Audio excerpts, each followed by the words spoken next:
Today on Follow the Compass North, I have an exciting unboxing. I've been waiting for this for a while. I ordered it and it came in 2 days. However, I was out of town when it came in and it's been sitting here waiting for me for over a week now. I'm just excited to get into it. And what this is the Hults Bruk axe honing or grinding sharpening stone, sometimes referred to as a puck style stone. I have one of those here. This is the one I've been using for 2006, so 14 years now, the same exact stone, and it's held up pretty nicely. You've got your rough side, you've got your fine side, and if you watched our knife sharpening video where I set the bevel and hone the edge, or my axe restoration video where I worked on this Council 32-inch American felling axe from Council Tools, you'll see that I use this thing pretty frequently. Now, none of these brands, none of these knives, Ontario or Council or Hults Bruk or Lansky, I think this one was. It was a long time ago, I'm not entirely sure. None of these are affiliated with the channel, they're just some stuff that I have. So this puck has worked out really well for me in the past. You've got your rough side and fine side, however, it's quite thin. And I've found that I tend to want to keep my fingers above the edge of the stone, so when I'm sharpening, I can run into some issues where I've had some close calls. I don't recall cutting my fingers. Maybe looking for scars would prove me wrong. That one looks pretty suspicious right there. Maybe I did. It's been a while. I don't recall. That does look a lot like the exact cut I would get from improperly holding my stone. So that's a good thing that I ordered this one, because this one has some features that will avoid those things in the future. So I got that one here for comparison. I'll be using my Ontario drop edge knife here. This one I set the bevel on in a previous video recently. I just use a crosscut file and an improvised handle I made out in the field at some point to set that bevel. If you're interested in how to do that, there's an entire knife sharpening video. Go watch that. This is not how to do the basics. This is a review of the Hults Bruk puck style sharpening stone itself. So we'll get right into it. Comes in a nice cardboard box. I know that it has a sheath inside of it, so I'm just going to throw this box away when we get there. Here's the product number. And I wanted to go for the Gransford Bruks, which is about $10 more expensive, but I'm kind of a Gransford fanboy, so if I can get Gransford, I usually do. However, this one had a lot of features that I was really in love with. The Gransford comes in a plastic case, which is very nice for taking care of the stone, but at the end of the day it has the same kind of contours as this, and it's made up of the 600 and the 180 grit as well, just like this one is. So here we have a nice leather case, pamphlet. Haven't gone through these. I've not worked with this company before. They have excellent reviews. I like that. It looks like a very similar to the Gransford type pamphlet that you get talking about their product here. Now what's interesting about this is that this is genuine leather, and also this is a ceramic based stone, which means I can just use normal water instead of having to use oil to float the particulate off of this. I like this a lot because in the field I don't always have a gratuitous amount of oil to use. We got their 180 and the 600 grit, like I said earlier. A couple of warnings at the back. Nothing too profound. I'm gonna go ahead and cut that off. I think it's something I'm going to keep on the side of my pack, or in this case there's no mounting points, so maybe it's not something that is on the side of my pack, but more in a pocket. Nice looking leather here, nice stitching. Overall, pretty excited about this look. Alright, Hults Bruk. Now as you can already see, the contours on the side here are why I bought this stone. Well, we do see a little bit of discoloration from the leather. I wonder if that's from the stain, or if we're just going to have that over time. That's interesting to me. Maybe we'll wash it off with a little water, see where it goes. Alright, nice little leather sheath. Nice snap. I really enjoy that. It's a big selling point for me is the aesthetics. And then, the real reason I got this here is this groove around the outside. I don't know how they milled that or turned that out or poured this, since it's ceramic, what mold style they use, but I like that idea. I feel like I can really get a grip on this without bringing any flesh into this sharpening plane. Fantastic. They're labeled, if you can't tell, coarse and fine. That'll be the 180 grit, equivalent to 180 sandpaper, and then equivalent to 600 grit. However, we're not here to just marvel at the aesthetics of the leather and its curvature here. We're here to test it out. So I'm going to dip this in some water, and we're going to try not setting the bevel. We'll do that with a file, otherwise you're just wasting your time with your stone. We'll try seeing if we can adjust this bevel a little bit. Wow, I love how that water just disappears into it. Now if we can get a shot of that. Water just goes right into the stone. Phenomenal. Now I don't know if that's because it's a ceramic and very porous stone, or if it's because I've used oil on my old stone too much that I've forgotten how well they absorb the moisture, but pretty cool, pretty neat. So I'm going to be dipping this quite a bit in order to maintain some moisture on here, or not at all, it looks like. Let me just try real slow and easy. Doesn't have nearly as much bite as I thought it might have. You can go nice and slow at first. They're working up the pressure.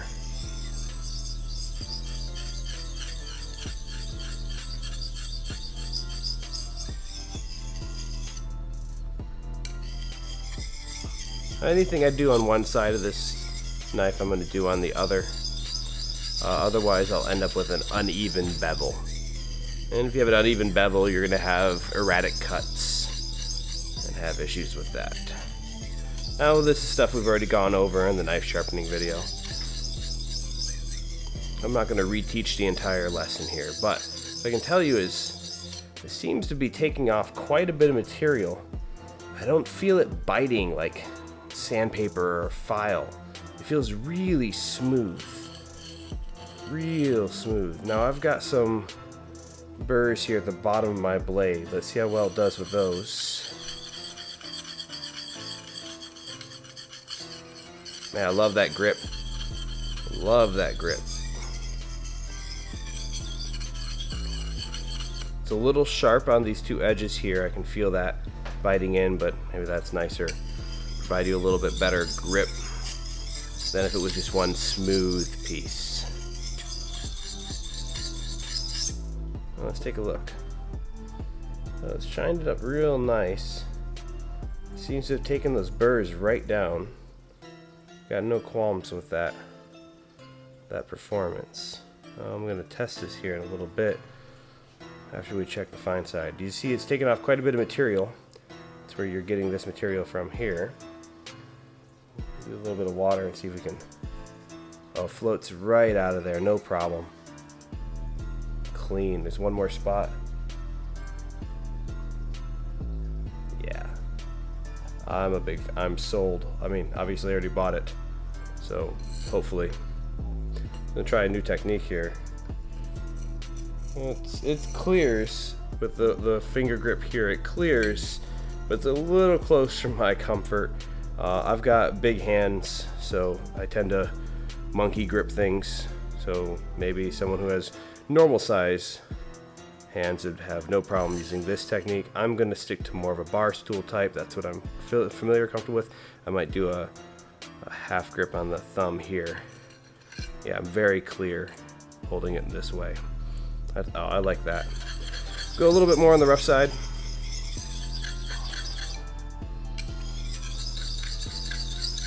Try another sharpening technique.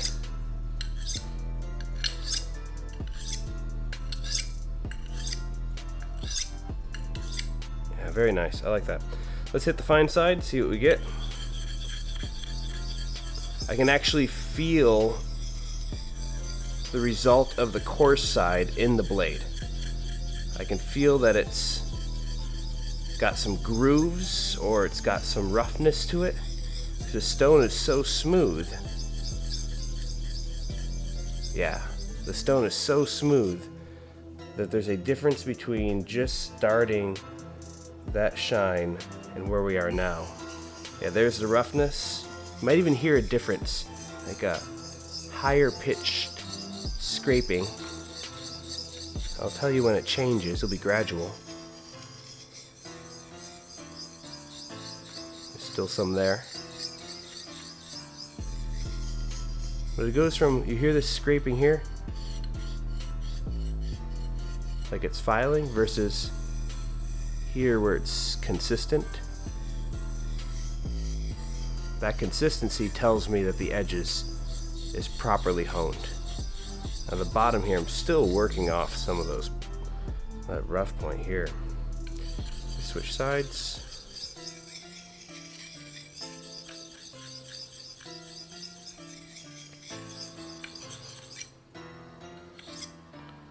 Yeah, I've got no qualms with that. Let's see how well the stone cleans up from the initial sharpen. And then we'll give this a test on some paracord. Yeah, nice and dirty there. Let's hit it with some water. Cleans right up. Now this is a stone that I might want to soak. Then again, that increase in moisture could provide us some trouble. Could cause some trouble in colder environments. If that moisture doesn't get out of there easily, we could see this stone crack and break apart when frozen. This might be a stone that you would want to dry out completely on a heater prior to taking out for a multi-day sub-zero excursion, just because it feels like there's significant amount of water weight that it's soaked up just since I started using it. And we've been pretty gratuitous on our water, as you can see by the state of the affairs here. Now this is not meant to sharpen knives. This is an axe honing puck, so I'm going to give it a shot on this axe as well and see if there's any differences. So far I'm pretty excited about the results here, the effects it's had on this knife. We haven't tested the sharpness yet, but can tell that it's gotten better. Alright, go ahead and start with the coarse side. Now when I'm sharpening an axe, I tend to run the puck over the axe instead of running the axe over the puck. This gives me a lot of control. So I'm here.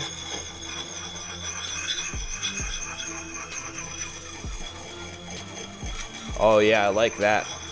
I really like having my thumb on this now because I can really dig in, provide more pressure than I have in the past. When I'm working with this, I'm using it as a bar stool. It feels unstable sometimes, which causes bevel inconsistencies, and it's hard to push without your fingers slipping and getting into the way of the cutting edge. So here I can actually like grab it, push with the palm a little bit, and just get in there. Phenomenal.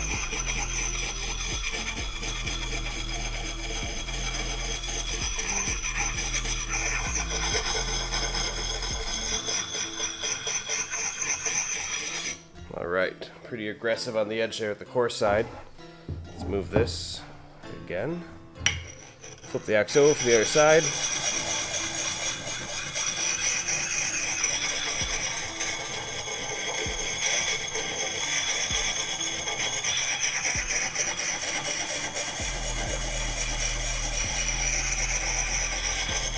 Now it's important to note that this axe has already had its bevel set. This is not an axe that we're doing a lot of maintenance on. It was set in a previous video. There's no real burrs or nicks here. There's one I'm not too concerned with.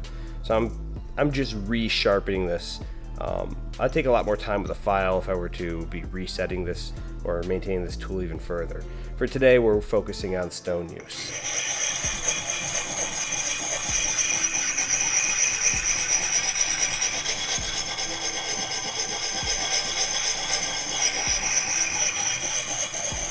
Excellent.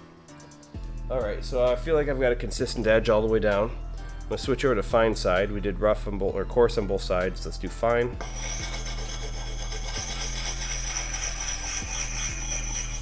That did not take long at all. I felt the change on these ends almost immediately.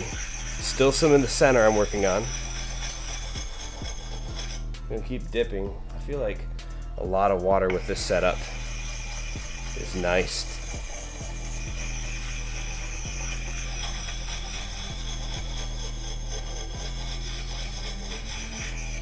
Yeah, that feels extraordinarily sharp just from what I can feel in the stone. Stabilize this a little better. Usually I have this a little bit closer to my body. Here I'm trying to show the camera, compromising my form just a little bit.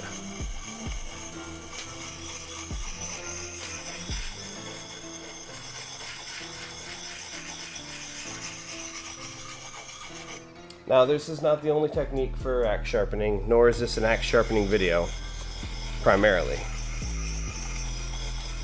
But I am very happy with the results I'm getting. I snapped back into bar stool from muscle memory. Let's stick to the new technique.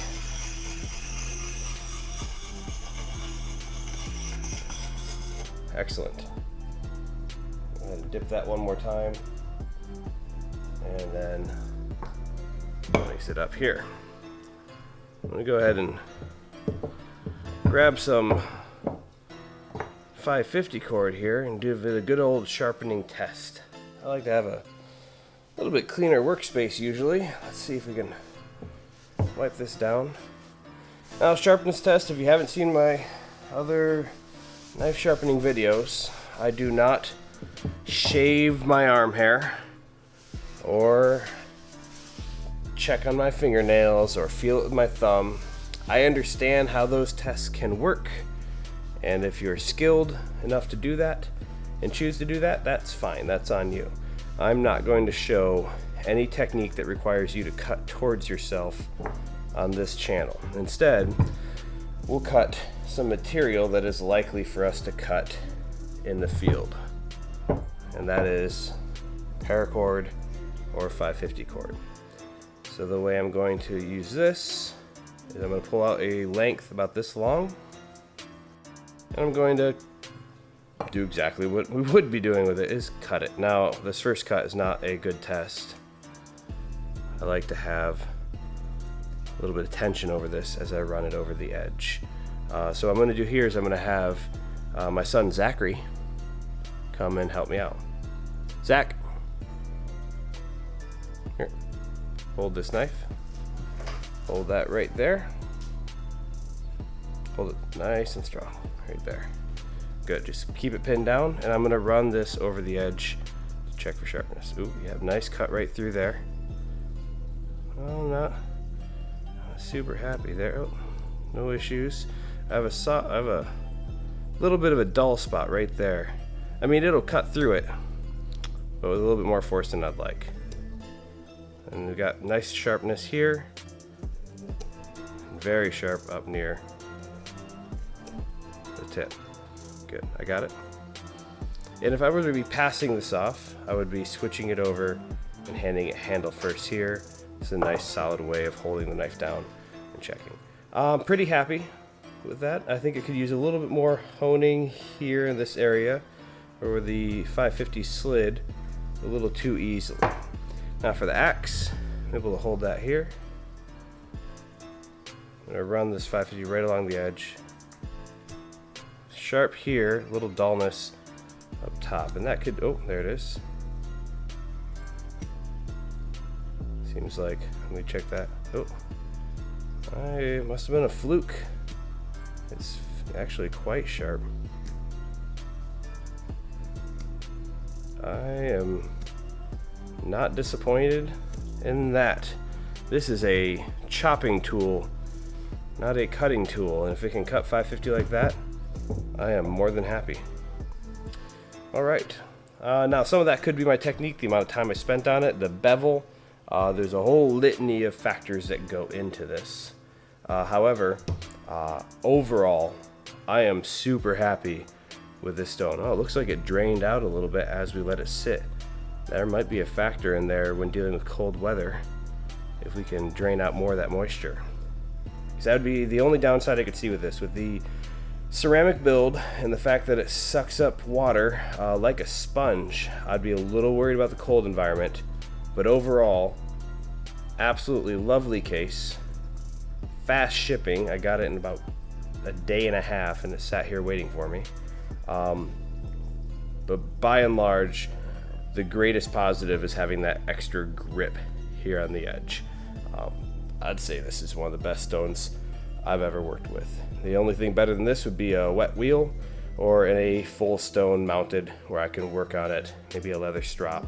And there's a lot of mechanical devices out there, of course, that would far exceed the ability of this thing as far as getting things sharpened.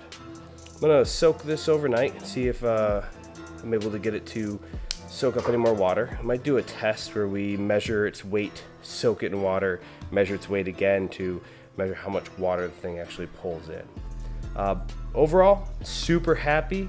Hults Bruk, nice little brand. I think I'll be working with them more in the future. And again, I'm not affiliated with Council or Ontario, Hults Bruk, Lansky, or any of the other products you see on this channel. Frankly, we're not that big enough. We're not that big yet. However, if you would like to help us grow our channel, leave a comment below, hit like, subscribe. Anything you do that helps us out is greatly appreciated. So hopefully you enjoyed yourself. We'll see you next time.